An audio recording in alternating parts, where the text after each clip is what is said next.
एक सास ऐसी भी। सिया, टिफिन रेडी हुआ कि नहीं? मुझे देर हो रही है। मेरी घड़ी, रुमाल, वॉलेट कहाँ है? मोहित जोर जोर से चिल्ला रहा था। गीता जी बड़ी बड़ी आंखें करके अपने बेटे यानी रोहित की तरफ देख रही थी। उनको लगने लगा था कि शायद उनसे मोहित का पालन पोषण करने में कोई कमी रह गई है। असल में गीता जी भी इसी दौर से गुजरी थी। घर मतलब जेल। घर की महिला की रत्ती भर भी कीमत नहीं। इसी तरह का माहौल था पहले उनके घर का। गीता जी के पति अब नहीं रहे।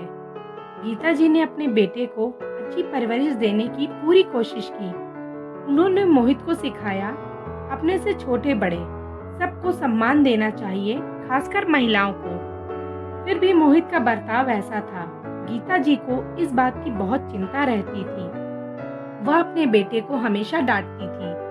उनकी बहू सिया सुंदर और सुशील थी। अपनी सास को माँ की तरह प्यार करती थी। सिया पढ़ी लिखी भी थी और शादी के बाद भी अपनी पढ़ाई पूरी करना चाहती थी, परंतु पुरुष प्रधान समाज के कारण घर वालों ने नौकरी करने की मंजूरी नहीं दी थी। एक दिन घर में एक छोटा सा फंक्शन था।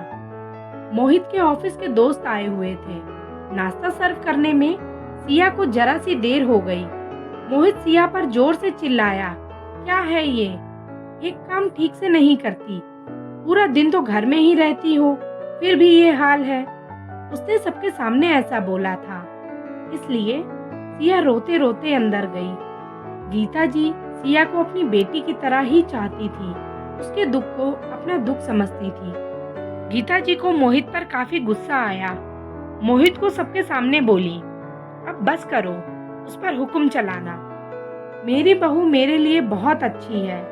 वह हर रोज मुस्कुराकर सारा काम करती है और कभी यह भी नहीं बताती है कि उसे तुम्हारी बातों का कितना बुरा लगता है। गीता जी सिया के कमरे में गईं और बोली, सिया, तुम शादी के बाद नौकरी करना चाहती थी ना? लेकिन पुरुष प्रधान हमारे इस घर में महिलाओं को हमेशा कम ही देखा गया। इसको मैं बदल सकूं, इसके लिए मैंने अपनी परवरिश के दौरान काफी कोशिश की, लेकिन कहीं कमी रह गई। तुम नौकरी करो। तुम आगे पढ़कर पीएचडी करना चाहती थी ना? वह भी करो। मैं तुम्हारे साथ खड़ी हूँ।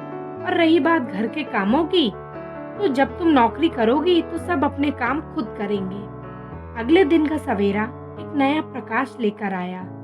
काफी कुछ बदलाव नजर आ रहा था। मोहित को अपने बुरे बर्ताव पर पछतावा हुआ। उसने अपनी गलती मान ली थी। सिया ने अपनी अधूरी पढ़ाई पूरी की और नौकरी करने लगी। आज सिया अपने पैरों पर खड़ी है और आत्मनिर्भर बन गई। उसकी इस सफलता और जीवन में आए बदलाव का कारण सिर्फ उसकी सासू माँ ही थी, जो हर वक्त सिया के साथ खड़ी रही और हमेशा अपनी बहू का साथ दिया।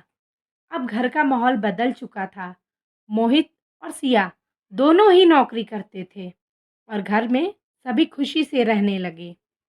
आपको हमारी यह कहानी कैसी लगी है, हमें कमेंट करके ज़रूर बताएं। कहानी को पूरा सुनने के लिए आपका बहुत बहुत धन्यवाद। चैनल को लाइक करें, शेयर करें और अगर आप नए हैं तो हमारे चैनल को सब्सक्राइब करें।